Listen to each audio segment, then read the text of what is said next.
Pronto, agora já começou. Vamos lá, então a gente vai dar início à nossa aula de saúde da mulher, né, dar continuidade à aula de saúde da mulher e da criança. Hoje nós falaremos um pouco sobre as afecções ginecológicas. É, Vocês vão perceber que dentre as afecções, né, vai ser comum as mulheres apresentarem doenças ginecológicas, né? Uma delas, a primeira que a gente tem aqui é o crampo do colo do útero, ou até mesmo vocês podem chamar aí do câncer no colo do útero. Então, geralmente vai acontecer por conta do HPV, né, do papilomavírus. Vocês sabem que hoje, para esse tipo de prevenção, a gente já tem a vacinação das crianças contra o HPV. Esse câncer, ele vai surgir ele vai manifestar aí através de verrugas na mucosa, tá? Pode ser na mucosa da vagina, do ânus, da laringe, até mesmo do esôfago, tá? Muitas das vezes é assintomático, mas o que vai levar a mulher a procurar o serviço de saúde vai ser o aparecimento de verrugas que ela vai visualizar aí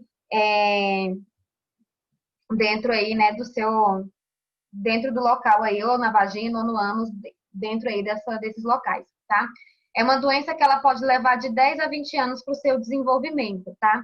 Então, aqui tem uma ilustração do câncer do colo do útero. Então, a gente tem aqui a fase inicial, perdão, a fase normal, né? Aqui é a fase inicial, vocês vão perceber, é porque na imagem não dá para perceber, mas é como se fosse umas verruguinhas aqui que tivesse presente aqui.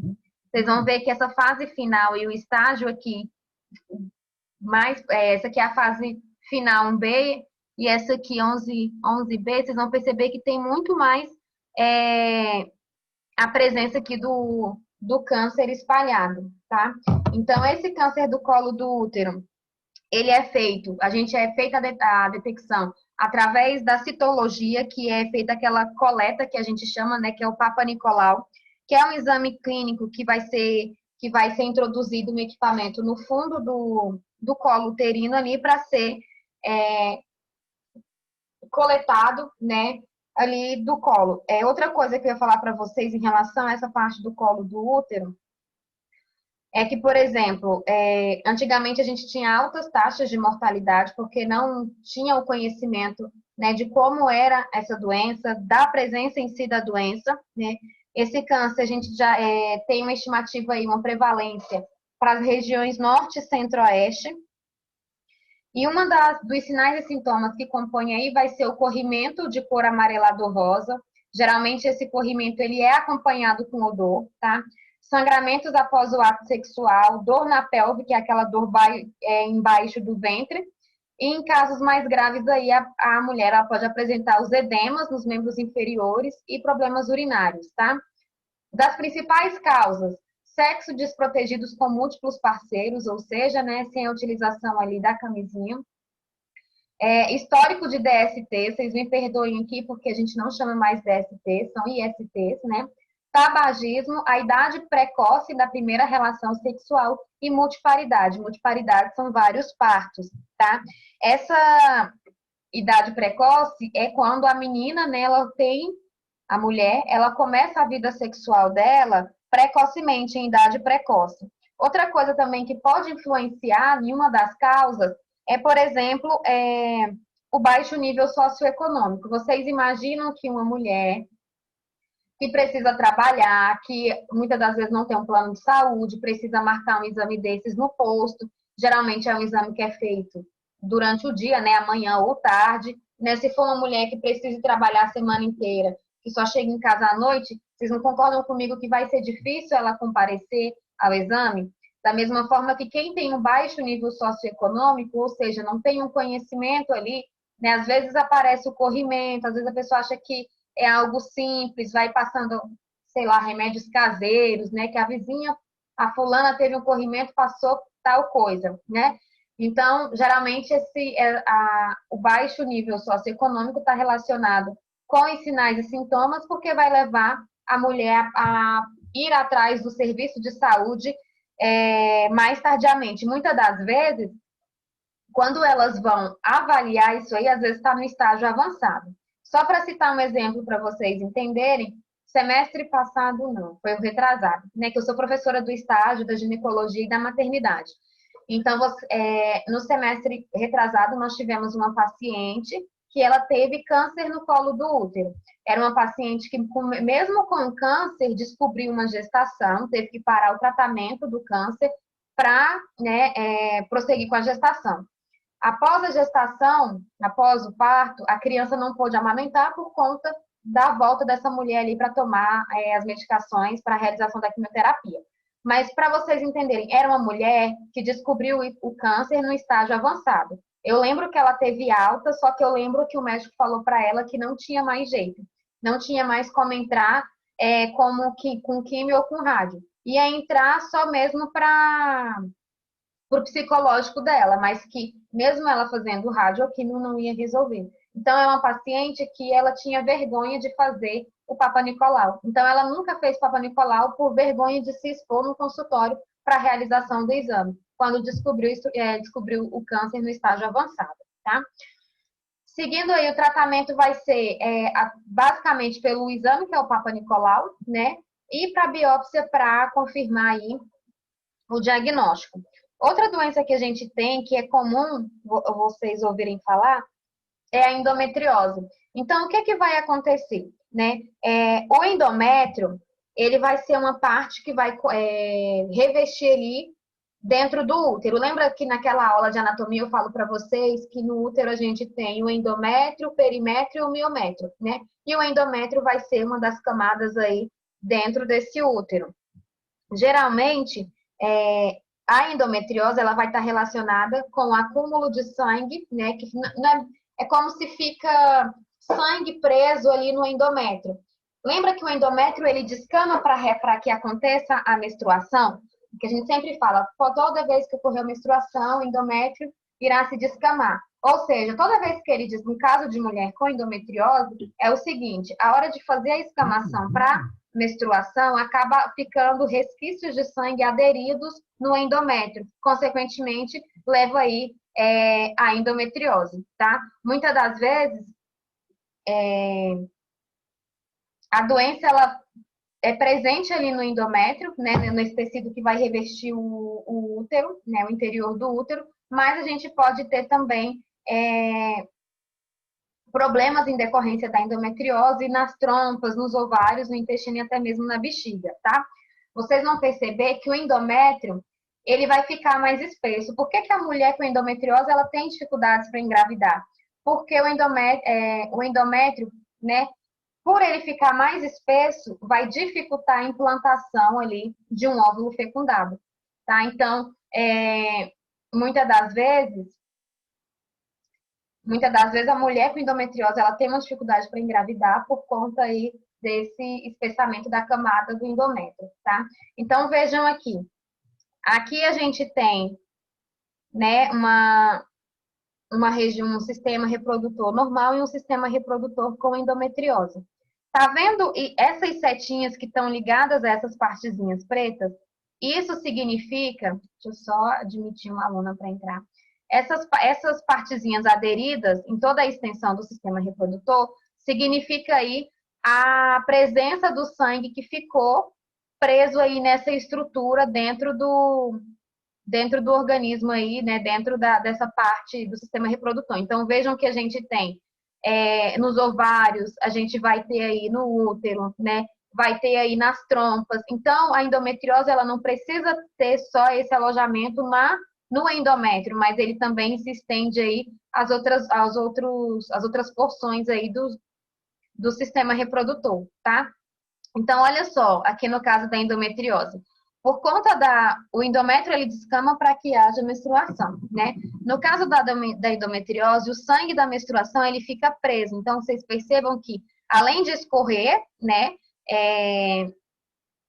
o sangue ali em forma de menstruação, fica resquícios de sangue aderido em algumas partes do sistema reprodutor.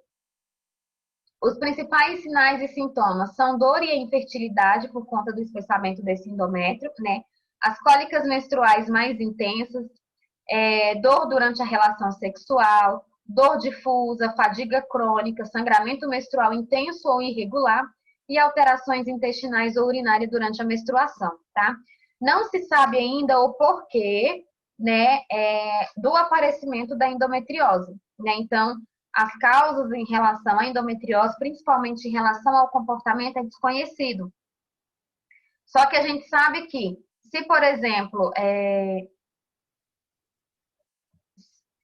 uma família apareceu alguém com endometriose, então quer dizer que os membros, as mulheres, membros daquela família, algumas vão ter uma chance maior aí também de desenvolver endometriose, tá?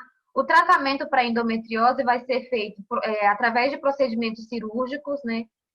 Exame físico, ultrassonografia, tá? E além disso,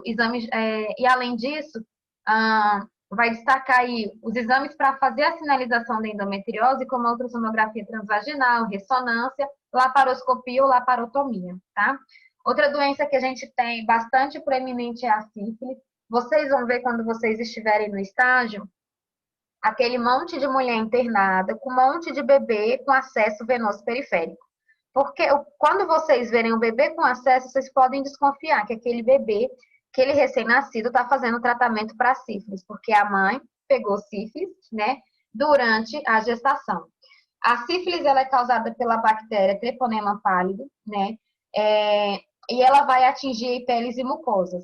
A transmissão por contato sexual. E no caso, né, da mãe para o bebê, a gente vai ter a contaminação feto-placentária. Por isso que tem lá, durante o pré-natal, tem os testes rápidos para sífilis e HIV.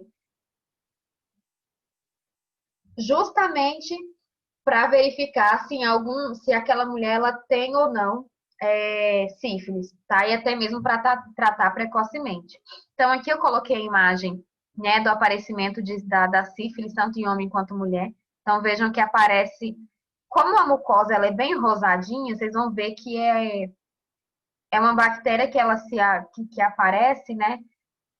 Vocês vão ver que a coloração dela é bem diferente, então dá para detectar aí a presença de sífilis.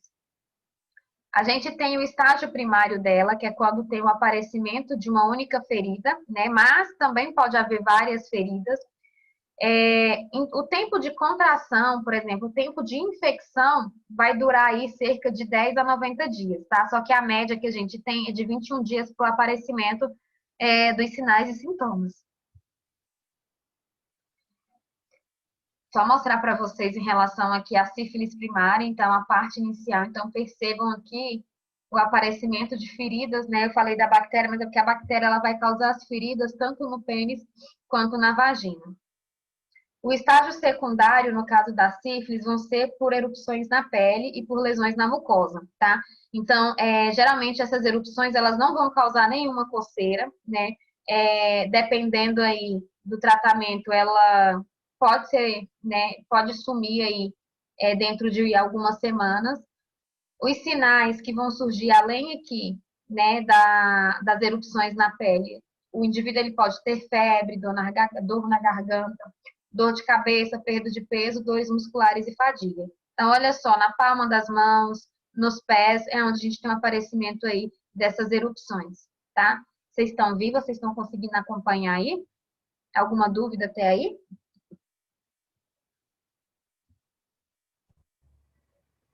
Tá tranquilo? Sim.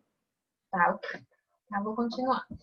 A gente tem a sífilis terciária, que é o estágio mais latente, que é quando quando começa os sintomas secundários do estágio secundário, eles desaparecem, né?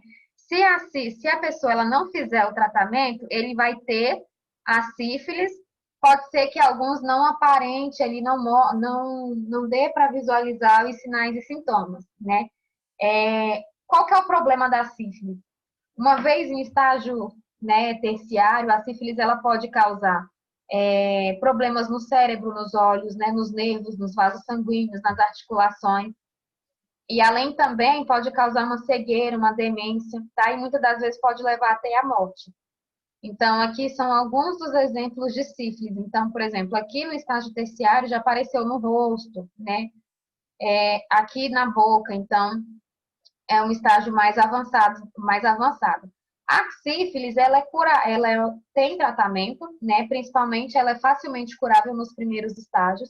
A cura vai simplesmente ser através de bezetacil, tá? doses aí de bezetacil. São 2 doses perdão, 2 doses não, são 3 doses de bezetacil que a pessoa com sífilis faz. E o bebezinho, né, recém-nascido aí, provindo de uma mãe com sífilis positiva, ele faz tratamento com antibiótico, tá? Não adianta eu tratar o bebê e tratar a mãe e não tratar o parceiro dela, porque se o parceiro não tiver tratado, toda vez que a mulher tiver relação, ela vai contrair a sífilis. A gente... Professora, Oi. então pode, tipo, surgir feridas em qualquer parte do corpo. Isso, mas assim, a gente tem no estágio terciário, a gente tem feridas em várias partes do corpo. É claro que no estágio inicial, geralmente essas feridas elas vão aparecer mais nos órgãos genitais, tá? E aí, quando ela está no estágio mais avançado, ela começa a aparecer em outros locais. Tá bom, agora eu entendi. Uma outra doença que a gente tem é a gonorreia. Vocês vejam que a sífilis e gonorreia, elas fazem parte das ISTs, mas que, querendo ou não, elas são extremamente importantes para dentro das afecções ginecológicas, porque às vezes a gente acha besteira, ah, não, mas não tem esse negócio de sífilis, não, pessoal, né, camisinha aí sendo gratuita no posto, o pessoal se cuida, mas infelizmente quando a gente vai para a maternidade e ginecologia, vocês vão perceber o tanto de mulher com sífilis e bebês sendo tratados com antibióticos porque a mãe, né, tem sífilis. Então pode ver, quando vocês forem fazer bezetacil em maternidade, pode ter certeza que aquela mulher está fazendo tratamento para sífilis, tá? Mas vamos lá. Outra doença, a gonorreia, causada por uma infecção sexualmente transmissível, né? A gonorreia ela pode ser transmitida em contato com pênis, vagina, boca e ânus, né? Por conta do sexo anal, sexo vaginal que tem por aí, né? A gonorreia ela pode ser transmitida da mãe para o bebê durante o parto, tá? E muitas vezes as pessoas elas têm gonorreia, né? Muitas das vezes quem teve gonorreia e recebe tratamento, eles podem ser infectados novamente quando tiver contato com uma pessoa que tenha gonorreia, tá? Então, vai ser o aparecimento dessas verruguinhas, né, nos órgãos genitais. Vou citar só o das mulheres, porque é o que importa aqui pra gente. Nas mulheres, geralmente, elas não vão apresentar os sintomas. O que, se surgir algum sintoma, vai surgir aí, por exemplo, a sensação de queimação a urinar, que ela pode desconfiar, não vai desconfiar de uma gonorreia, né? Desconfia, no caso aí, por conta dessa queimação urinar, você vai desconfiar de uma infecção urinária. Então, por isso que tem que ter um cuidado aí no diagnóstico, né, para essa mulher. O aumento do corrimento vaginal e do sangramento vaginal no período menstrual. O que vai dar para ela perceber mais ainda é através do corrimento, porque é um corrimento branco leitoso. Não tem quando não fica com nojo não, mas não tem quando o leite ele tá bem mais, deixa eu ver, o leite não. Pensa aí numa vitamina de cupuaçu, que é bem mais leitoso, né? Então, no caso dessa doença, né, quanto mais leitoso, é como se tivesse aquele corrimento bem leitosozinho mesmo, bem branco, leitoso, tá? Meninas, se a aula finalizar dentro de 40 minutos, eu vou precisar mandar um novo link para vocês, tá bom? Porque o Zoom, ele só permite a aula aí dentro de 40 minutos. Aí, para que dê continuidade, eu vou ter que abrir novamente uma nova janela. Mas aí, se acontecer, vocês fiquem atentos que eu mando o link novamente lá no WhatsApp, tá bom? Vamos lá. Aqui, vamos para a gonorreia. Aquilo que eu falei para vocês do branco leitoso é isso aqui. Esse corrimento bem purulento, bem branco leitoso, tá? Vocês verem que no caso da criança pode causar aí oftalmia neonatal por conta da presença aí da infecção da gonorreia. O tratamento vai ser, além das medidas de higiene, tratamento com antibiótico, tá? E além também disso, embora a medicação, né, o indivíduo ele interrompa a medicação, ele tem que ter cuidado, porque muitas das vezes, com o desaparecimento dos sinais e sintomas, não quer dizer que ele está totalmente curado. Então, é aquilo de tem um antibiótico, tem que tomar um antibiótico exatamente nos dias recomendados. Se são 14, 7 dias de antibiótico, faça o ciclo completo, não faça pela metade, porque muitas das vezes a gente acha que por conta de que desapareceu ali algum sinal e sintoma, acha que já está curado, mas ainda está ali a presença, né, da bactéria ali, a bactéria ali está presente ainda.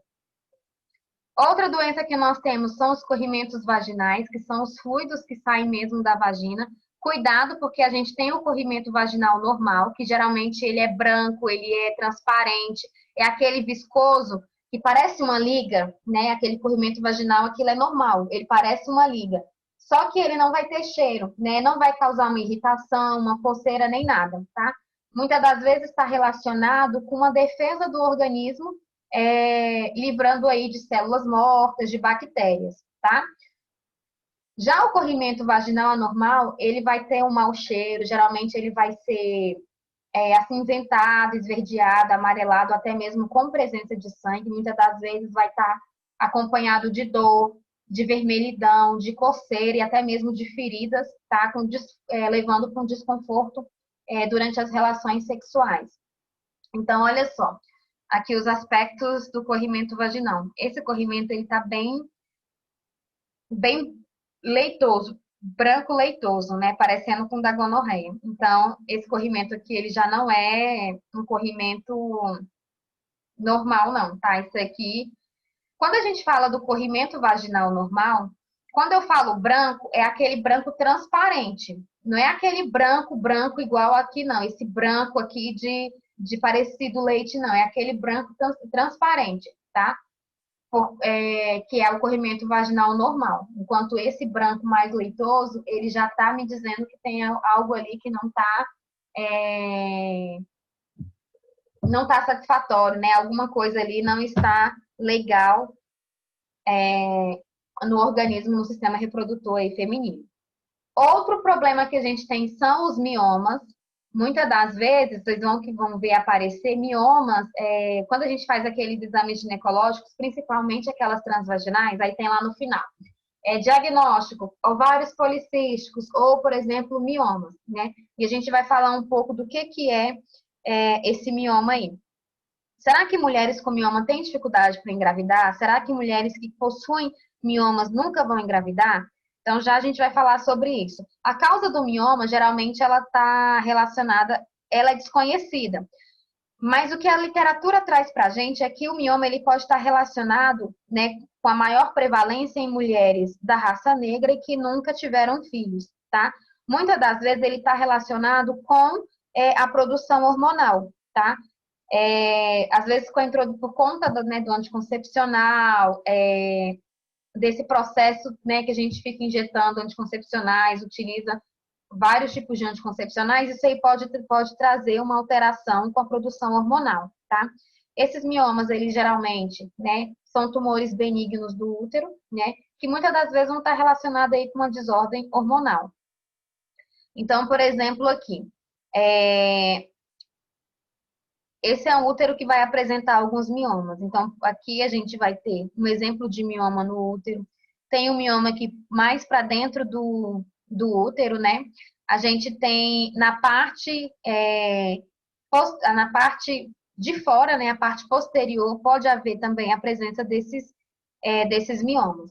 Professora, será que toda vez que uma mulher tiver mioma, ela vai precisar tomar algum remédio? Ela vai precisar de algum procedimento cirúrgico? Tem miomas que vão precisar somente através de tratamento com medicação, a mulher consegue eliminar os miomas. Outras precisam fazer aí procedimento cirúrgico. Uma vez, foi ano passado, no Outubro Rosa. Foi depois do Outubro Rosa. Eu recebi na ginecologia uma paciente que ela tinha mioma. Só que assim, era uma paciente jovem. Eu achei que ela estava acompanhando uma outra paciente que estava do lado dela, né? Que elas chegaram para internar. Então, o abdômen dela estava bem distendido. Eu, na minha inocência, bem achando que a menina, né, estava grávida. Até paguei um mico de perguntar quantas semanas que ela estava. E, na verdade, ela não estava grávida. Era um mioma. Era um mioma que fez com que distendeu bastante, cresceu muito, fez com que o abdômen dela se distendesse e ela estava parecendo uma gestante. E era uma menina aí de 18, 19 anos, tá? Então, não pensem que o mioma só vai aparecer em gente velho, não. Aparece em qualquer idade, tá? Dependendo do mioma, né, a mulher vai ter sangramento uterino anormal. Tem mulheres que, por conta do mioma, sangram muito. Às vezes, ao invés de ficar, né, 5, 10 dias aí, elas ficam até 20, mais de 20 dias. Dor no abdômen, dificuldade para engravidar e a menstruação delas vão ser irregulares. A causa do mioma, que nem eu falei para vocês, é uma causa desconhecida, está relacionado com a produção hormonal, com a produção ali de estrógeno e de progesterona, tá? Os riscos, falei para vocês, a propensão imunigestas, mulheres que nunca tiveram filhos, né? A idade também ela vai influenciar, quanto mais jovem ou mais velha, histórico familiar, a origem étnica, que eu falei para vocês, a presença em raça negra e a obesidade. Vocês vão ver que vai ter para o tratamento, vão ter drogas que vão conseguir impedir o crescimento, né, ou reduzir o tamanho, muitas das vezes com a medicação para esse mioma ele ser eliminado, né, ou até mesmo dependendo do tamanho do mioma vai ser necessário um procedimento cirúrgico. Seguindo, vocês estão conseguindo acompanhar? Alguma dúvida até aí? Eu vi que teve umas colegas que entraram depois. Vocês têm alguma dúvida? Querem perguntar? Não. Tá, então vamos seguir. Outra doença que a gente tem vai ser aí a doença nos ovários, né? Câncer no ovário, tá? Esse câncer no ovário muitas das vezes está relacionado com células anormais que elas podem se invadir e espalhar outras partes do corpo, que é quando a gente já tem aí as metástases, né? Os locais mais comuns para o câncer no ovário vai se espalhar pelo abdômen, pelo intestino, bexiga, né, os gânglios linfáticos, os pulmões e o fígado, tá? Muitas das vezes esses tumores, eles vão começar aí surgindo no tecido fora aí, que recobre, né, a parte de fora dos ovários, tá? E a gente tem também os tumores do estroma, que eles vão começar aí dentro do tecido ovariano mesmo, ali dentro do ovário, na parte interna do ovário, tá? Aqui, exemplo de câncer. Percebam que essa aqui é a minha porçãozinha dos ovários. Então, do mesmo jeito que está aqui, deveria estar do lado de cá, tá? Quando eu tenho a presença do câncer, olha só, é como se tivesse um emaranhado de tecido epitelial, como se tivesse muito mais tecido no local do ovário. Então, consequentemente, vai fazer com que cresça isso aqui e essas células é como se elas sofressem uma mutação, essas células epiteliais. Aqui é a remoção de para vocês verificarem, né, olharem mais de perto como que fica aí essa parte do ovário. Vai dar ali uma dor abdominal, né, justamente por conta do crescimento desse câncer. A causa também não é completamente esclarecida. Muitas das vezes pode estar relacionado com mutações genéticas, né, com alteração das células, e também aí com o aglomerado de células que invadem outros tecidos. Esse tipo de câncer está relacionado com mulheres com menopausa, né? Uso de terapia hormonal para tratar sintomas de menopausa, tratamentos de fertilidade pode levar a mulher a ter câncer no ovário, o tabagismo, a utilização do DIU e a síndrome dos ovários policísticos, tá? Que nem eu falei para vocês, pode ter dor abdominal ou até mesmo na pelve, o aumento do volume do abdômen, dificuldade para comer e distúrbios urinários. Para além desses sinais e sintomas, a gente ainda vai ter fadiga, indigestão, dor nas costas, dor durante o sexo, prisão de ventre e alterações no ciclo menstrual, tá? Então, por exemplo, os principais fatores de risco para o câncer do ovário: o histórico familiar da doença, então a genética, né? A história genética, a herança genética também, a ausência de histórico de gravidez e o início dos ciclos menstruais antes dos 12 anos de idade. O tratamento ele vai depender do estágio do câncer, né? E o que vai ser levado em consideração também no tratamento é se a mulher, a idade da mulher, a qualidade de vida dela e se ela deseja ter filho. Às vezes tem mulheres com câncer no ovário que tem delas que acontecem, mulheres que nunca nem tiveram filhos, tá? Então, como é que eu vou fazer a remoção, né, dos ovários dessa mulher, sendo que ela nunca teve filhos? Pode ser que ela tenha aí, né, tenha o desejo de ter filhos no futuro. A cirurgia é o principal aí tratamento que vai causar, que vai estar relacionado com a esterectomia total, ou seja, vai ter a remoção do útero e do colo do útero. A gente vai ter também a oforectomia, que vai ser a remoção do ovário ou da trompa de falópio, e a bilateral, que vai ser a remoção dos dois ovários. Para o tratamento, a gente vai trabalhar com a quimio e com a rádio, só para citar, depois vocês deem uma lida, tá? Outra coisa outro tipo de doenças que a gente tem em relação à saúde da mulher são as vulvovaginites. Essas vulvovaginites vão ser doenças inflamatórias, doenças infecciosas, que elas vão causar aí um prurido, né? Muitas das vezes vai aparecer por conta de corrimentos, por conta do grau mesmo de infecção, né? Então, muitas das vezes vai ser, sabe aquela coceira intensa que geralmente que algumas mulheres elas têm, né, na região da vagina, são as vulvovaginites, tá?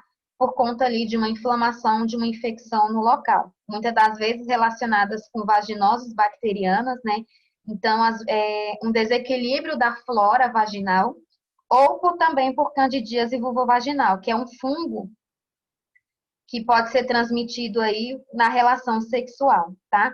Ou até mesmo a presença de tricomoníase, que também é um outro tipo é um outro tipo, né, que pode ser transmitido através da relação sexual. Eu não trouxe essa vulvovaginite aqui, mas achei importante falar dela para vocês. Tem uma outra também que a gente conhece, que é a bartolinite. A gente tem uma glândula que ela se chama Bartolin, tá? Essa glândula, se houver infecção dessa glândula, pode acontecer de levar a mulher a ter aí, por exemplo, a bartolinite, né? Quais os sinais e sintomas para isso? Vai ser calor, dor, edema significativo e muitas das vezes vai deformar a vulva da mulher por conta ali da inflamação da glândula. Eu esqueci de colocar, não foi nem porque eu esqueci, mas para falar para vocês, outra doença que a gente tem nas mulheres prevalentes de afecções são os cânceres de mamas, né? O câncer de mama, hoje, quando a gente trabalha junto aí com a atenção básica, tem o exame, o autoexame, que é ensinado para as mulheres, que é aquele autoexame, mas a gente também tem os exames mais profundos aí, né?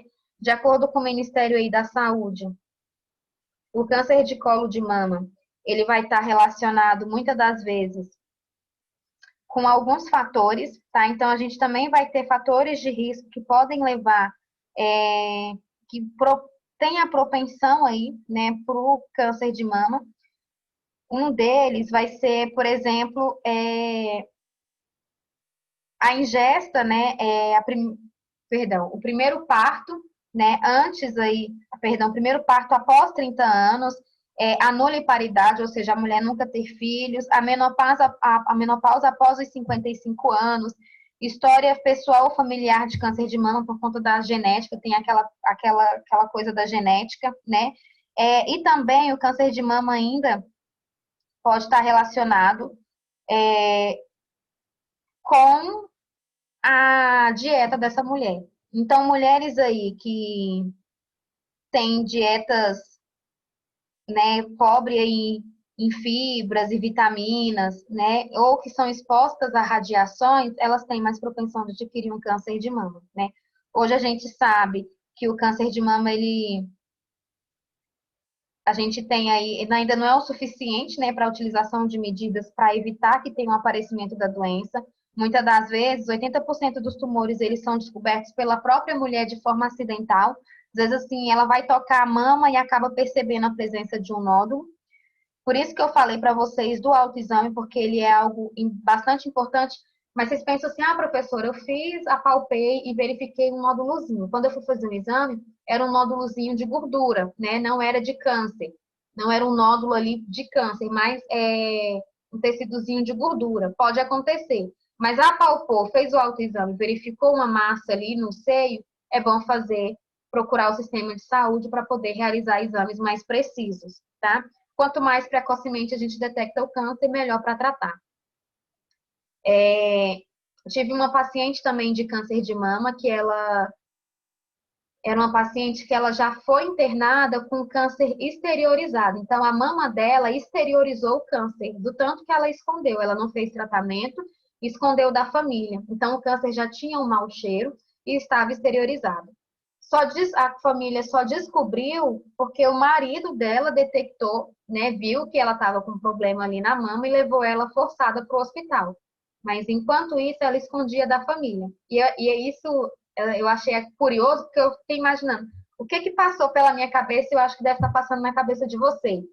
Mas, poxa, a mulher, né, ela tem o parceiro, o marido dela, né, tem a intimidade com o marido, né? Será que o marido nunca percebeu, né? Será que ela não trocava de roupa na frente dele? E aí eu lembro que eu perguntei isso para ela, e ela falou para mim que não deixava exposto, né, as mamas para que ele não pudesse ver o problema que ela tinha, né? Se eu não me engano, não foi nem porque ele viu, mas foi por conta do mau cheiro que estava tão forte que ela foi obrigada a retirar, né, a blusa, o sutiã, para eles verificarem o que estava acontecendo ali. E acabou sendo internada para fazer os curativos e para tratar, né, começar o tratamento desse câncer. E o último que eu vou falar para vocês, para não cansar vocês mais ainda, é o câncer vaginal. A gente acha que não tem câncer na vagina, mas tem. Apesar de a estatística mostrar que tem uma menor incidência, né, uma menor prevalência para câncer vaginal, que são câncer, é um tipo de câncer mais raro, mas é um tipo de câncer que, em maioria, quando acontece, pode evoluir rapidamente para metástase e levar metástase aí para o colo do útero e até mesmo para o útero, tá? Geralmente, quando a pessoa descobre o câncer vaginal, ele já está em estágio final. E por isso que a gente fala que o diagnóstico ele é sombrio. Além também da presença de sangramentos, né, e de hemorragias que vão trazer como sinais de alerta ali para o câncer vaginal. De afecções ginecológicas, era isso que eu tinha que passar para vocês. Eu estou devendo para vocês uma apostila sobre todo o conteúdo, né? Uma apostila e um livro, né? Então, eu tenho um livro que ele até, se eu não me engano, ele é do Profai, e ele é um livro que ele vai falar sobre assistência à mulher, à gestante e ao recém-nascido. Então, eu vou postar lá na plataforma para depois vocês é, terem o acesso aí desse material, tá bom? Eu queria ver com vocês se vocês têm alguma dúvida em relação ao conteúdo, se conseguiu pegar aí, se tem alguma dúvida em relação ao conteúdo passado. Eu marquei as aulas, né, pelo menos uma vez na semana, uma aula assim, pelo programa, para que a gente possa estar mais próximo e também para a gente tirar as dúvidas em relação às videoaulas que vão sendo mandadas, tá? Alguma dúvida?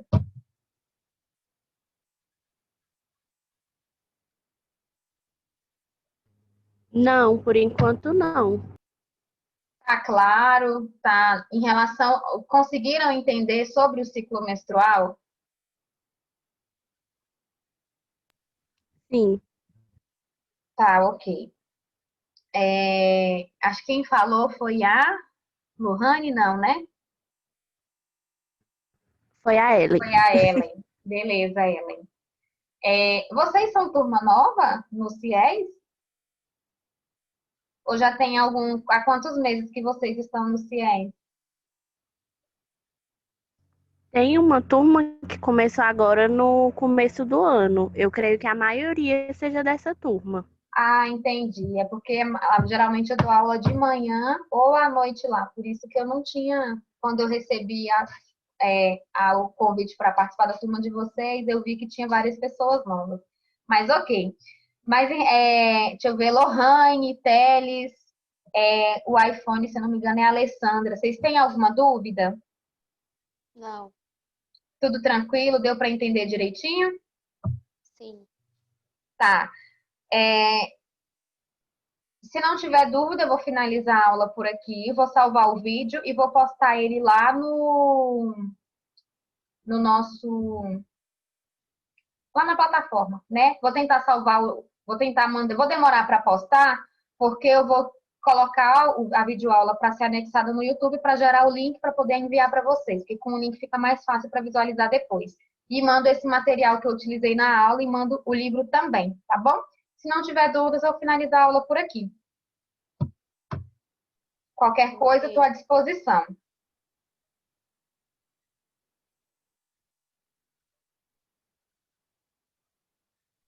Tchau, professor. Tchau.